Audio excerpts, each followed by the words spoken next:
Hi, Brenton Ford here. Welcome to Effortless Swimming News for the week. Why can better technique sometimes make you slower? Well, sometimes when I'm taking stroke correction or one-on-one lessons, there's usually two reasons why swimmers might get slower if they've improved their technique. The first one is they're trying to be too perfect with their stroke. So they don't want to put a foot wrong, and they're being very gentle with the water because they don't want to make any mistakes. There's a balance between good technique and speed and trying to be perfect in the water. So if you can keep your speed up and your usual pacing up while you're trying to improve your technique, then that's usually ideal compared to being perfect and not wanting to do anything wrong in your stroke. The other reason is, particularly for longer distance swimmers or triathletes, is if your technique's improved but your times have slowed down, then it's usually because you've dropped your stroke rate or your cadence. So you want to keep your cadence up, you want to reduce your kick but keep your stroke rate up. You want to keep your arms turning over and keep your good technique while you're doing that. So you want to have a good strong pull but keep your arms going over. You can't drop your stroke rate by 20-30% and expect to see faster times. You've got to keep your stroke rate going.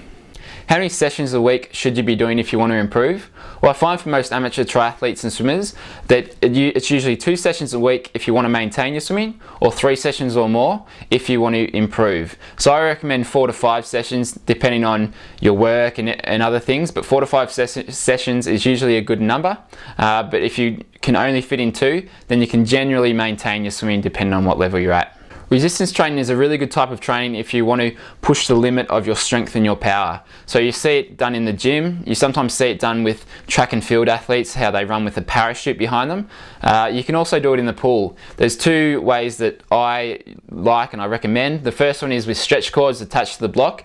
So you can buy stretch cords from most swimming shops that attach to your waist and they're attached to the block. And you swim against it for 20-30 seconds and you're using that as resistance. The other one which I really like is swimming with a sponge. So you can buy a 2 or 3 meter piece of rope, tie it around your waist and attach a big sponge to the end of it. And then it's kind of like towing the sponge and it provides quite a bit of drag. So it's very good resistance training, mostly for freestyle.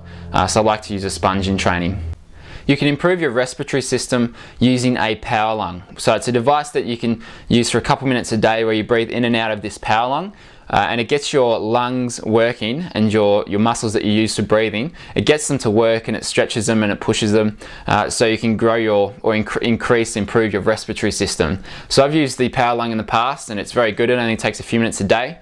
There's imitation devices out there which I've also used, but I find they're not as effective. They're a bit harder to use and they can be messy because when you're breathing in and out, you can get spit coming out of the end. With the power lung, it's not like that. It's a much better tool for improving your respiratory system. So if you're doing the longer events, if you're a triathlete or if you're doing the distance swimming, then I find that the power lungs are a good device to improve your breathing and your respiratory system. In Melbourne right now, it's the middle of winter and it's a little bit cold. Motivation is usually a little bit lower than it is during summer. So if you want to kickstart your training, then head on over to our Facebook page, and each day of the week, this week, I'll be posting a swim session. So if you want to keep accountable, if you want to get your training going and kickstart it, then join in the swim session with me. So I'll post a set every day of this week. I'll be doing the session and I'd love it if you would join in and do the session as well. So it's good if you're finding it a little bit hard to get out of bed or you train by yourself and you're not quite sure what you should be doing in your sessions, head over to the Facebook page and each day this week I'll post a session and join in if you want to kickstart your training. That's it for news this week. Thanks for watching. Don't forget to comment and ask any questions in the comments at the bottom of this video, and I will see you next week.